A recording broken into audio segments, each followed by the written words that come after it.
কি কৃষ্ণ ভাই, কি ব্যাপার, কি আঁটছো? এই যে একটা 8 ইঞ্চি জোরে বলো, জোরে বলো। একটা 8 ইঞ্চি dual pop. Hi dual pop. এটা পপ? হাই সর্বনাশ, এটা কি মডেল গো? হ্যাঁ আরসি, দেখলে জোরে জোরে বললেই তবে ধরা পড়বে। ঠিক আছে, যে চুরি চোর সে যদি প্রকাশ্যে চুরি করে তবে তাকে চোর ধরা যাবে। সে যদি রাতের অন্ধকারে চুরি করে ধরা যাবে কি? ধরা যাবে নি? হ্যাঁ, দিনের বেলা চুরি করতে হবে।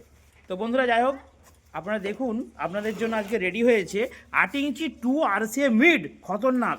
হাতল দিয়ে দিয়েছি, নেট দিয়ে দিয়েছি। কভারটা যে দাদাভাই নিয়েছেন উনি নেননি। কেউ যদি কভার চায় তো আমরা কভারও দিতে পারি। তো মারাত্মক লেভেলের বেস হবে এবং খুব সুন্দর লেভেলের মিড ফ্রিকোয়েন্সি হবে। আপনাদের একটু দেখিয়ে দিচ্ছি, আপনারা শুনুন। আর যদি অর্ডার করেন তো ভিডিও নাম্বারে ফোন করুন অথবা হোয়াটসঅ্যাপ করুন।